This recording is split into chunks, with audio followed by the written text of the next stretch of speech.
Elisha was no ordinary man. Yes, he was a farmer, but his destiny wasn't confined to the furrows of the land. He was chosen to become a prophet, the successor of Elijah, and a witness to some of the most extraordinary miracles ever recorded. Before we dive into this incredible story, I want to invite you to leave a comment below. Do you believe people with prophetic gifts like Elisha still exist today? Your response might inspire someone else. And be sure to watch until the very end, because each part of this story reveals something powerful for your life. It all began in the fields while Elisha was plowing with 12 pairs of oxen. He wasn't looking for recognition. He had no ambitions for greatness. But then came Elijah, the great prophet of God. Without speaking a word, he threw his mantle over Elisha. That gesture said it all. The calling had arrived. Elisha understood instantly. He left the oxen, sacrificed the yoke, cooked the meat over the wood of the plow, and said goodbye to his family.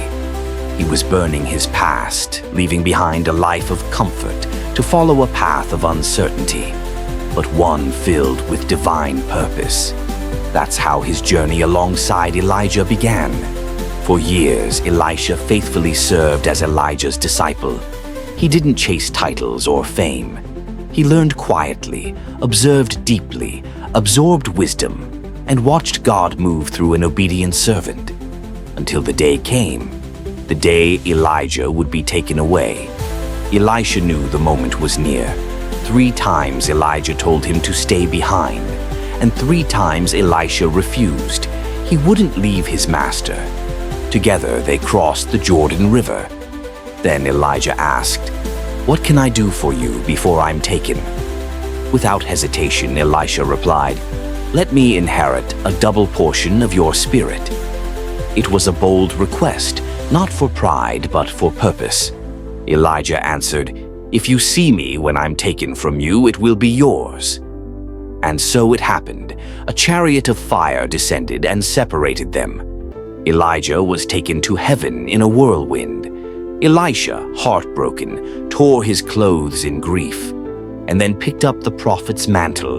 He returned to the Jordan, struck the waters with the mantle, and cried out, "Where is the God of Elijah?" The waters parted. The same power that was with Elijah now rested on Elisha. But his journey was just beginning. Elisha wasn't a hidden prophet. He walked among kings, soldiers, widows, and lepers. He multiplied oil for a poor woman in debt. He raised a Shunammite's son from the dead. He purified poisoned water. He healed Naaman, the Syrian general, from leprosy. Every miracle and every word proved that God was still moving among his people. One of the most stunning episodes happened when his servant panicked at the sight of an enemy army surrounding their city. Elisha prayed, "Lord, open his eyes so he may see." And suddenly the young man saw hills filled with horses and chariots of fire surrounding Elisha. Those who trust in God are never alone. But Elisha also knew sorrow. He prophesied wars, famines, and destruction. He lived in troubled times, surrounded by unbelief and corruption. Not everyone listened.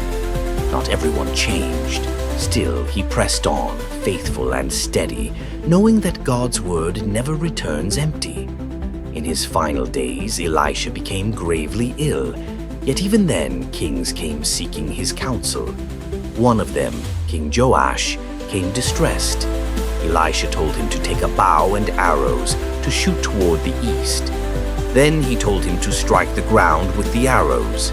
The king struck it 3 times and stopped. Elisha was upset. "You should have struck the ground 5 or 6 times, he said. "Then you would have completely defeated Aram. Now you will only win 3 battles." That moment reveals so much. Active faith requires perseverance. God acts, but he expects full commitment from us. Elisha died, but even after death, God worked through him. Years later, some men were burying a body when they threw it into Elisha's tomb. As soon as the body touched Elisha's bones, the man came back to life. His life had been so saturated with the divine that even death couldn't stop his influence. Elisha's story is an invitation, a call to serve with humility, to act with boldness, and to believe without limits. He wasn't perfect. He wasn't more than a man, but he was a willing man, and that's all God needs. Today, in a world starving for truth, you and I can respond to that same calling. We may not see chariots of fire, but the same spirit that was with Elisha is available to all who believe. Are you willing to say, "Here I am, Lord, send me"? If this story touched your heart, share it with someone who needs to remember that God still calls, still equips, and still transforms lives. And if you haven't yet, subscribe to the channel so you won't miss the next episode of the Scripture's Tale, where we continue to explore how the divine reveals itself in everyday life.